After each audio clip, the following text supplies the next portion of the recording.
20 ans.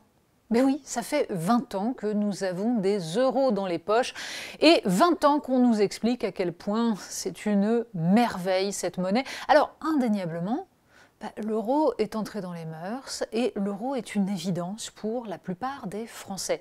D'ailleurs, c'est à peu près une des rares choses avec Erasmus qui est cité pour justifier la grande réussite de l'Union européenne.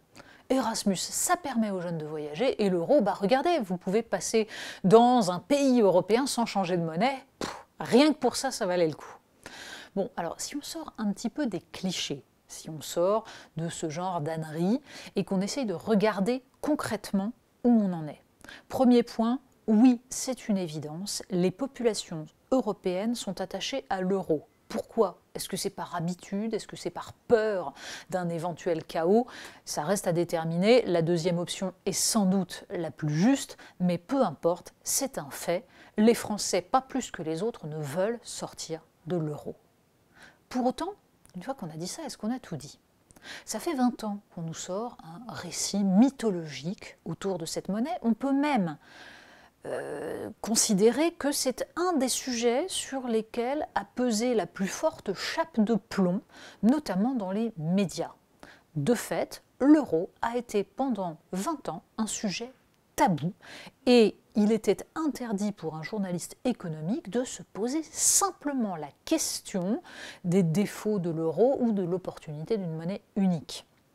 Ce n'est pas un hasard si ce sont les journalistes économiques qui, en premier lieu, se sont rassemblés dans ce qui a été le comité Orwell, fondé donc par quelques-uns, dont votre servante, pour réfléchir à un autre exercice du métier et à un peu plus de liberté.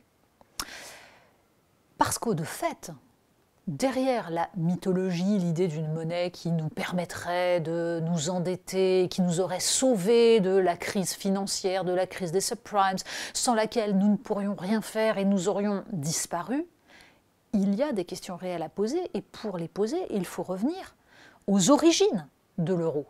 Il y a un livre qui le fait formidablement. Mais alors curieusement, il n'a pas été publié en français. Et non.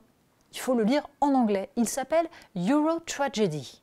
Il est signé par Ashoka Modi et il a reçu le prix du meilleur livre politique 2018 aux États-Unis. L'auteur est un analyste, ancien membre éminent du FMI et qui maîtrise parfaitement son sujet. Euro Tragedy, un drame en 9 actes. Il reprend toute l'histoire. Il explique le rôle des États-Unis dans l'idée d'une monnaie unique européenne dès les années 50-60, mais surtout la volonté farouche des fédéralistes, en particulier français, dès les années 1970, pour inventer une monnaie unique, alors même qu'il démontre tout au long de son livre l'absurdité de ce projet et le fait qu'il était objectivement voué à l'échec parce que les conditions pour une monnaie unique n'étaient absolument pas réunies. Mais peu importe, les fédéralistes européens, Jacques Delors en tête bien sûr, ont considéré que puisqu'ils n'arrivaient pas à imposer leur projet fédéral, ils allaient le faire par le bas, par la monnaie, et que cette monnaie serait le premier pas de l'unification. La conséquence, on la connaît, contrairement à la promesse du traité de Maastricht, l'idée que la monnaie unique allait apporter la paix, la prospérité et allait unifier le territoire européen, il a fait diverger les économies. Pourquoi? C'est très simple, c'est le principe du t-shirt à taille unique, du pull à taille unique. Si vous avez des gros, des minces, des petits, des grands, il y a bien un moment où ça ne marche pas. Pour la majorité des gens, la cote sera mal taillée, soit trop grande, soit trop petite. C'est exactement ce qui s'est passé avec l'euro qui ne correspondait pas aux monnaies, ou plutôt aux économies des différents pays qui adoptaient cette monnaie. Or, l'impossibilité de pratiquer des dévaluations a impliqué une dévaluation interne, c'est-à-dire par la baisse des salaires, par la destruction des services publics ou par le chômage de masse. Bref, la France fait partie des pays avec le Portugal, avec l'Espagne, avec la Grèce, qui ont été fragilisés par une monnaie surévaluée, tandis que les pays comme les Pays-Bas ou l'Allemagne sont favorisés par une monnaie surévaluée. On pourrait évidemment prolonger les démonstrations, expliquer comment l'euro à aucun moment n'a été utilisé comme monnaie d'échange internationale, ce qui était une justification de sa création.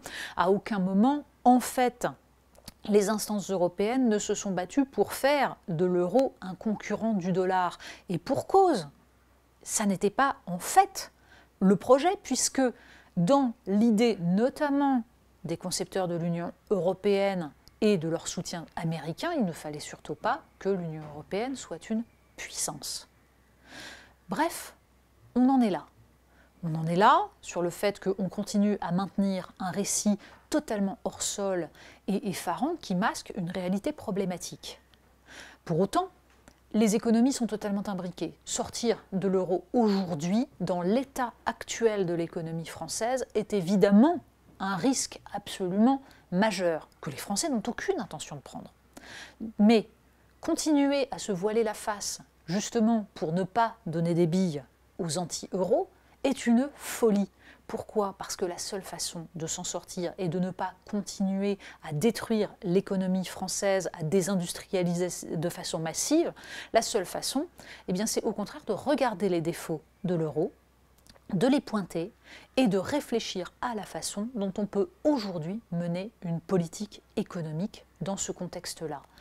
Les grands discours, les faux-semblants, les proclamations européistes ne sont qu'une manière d'avancer vers le gouffre en chantant.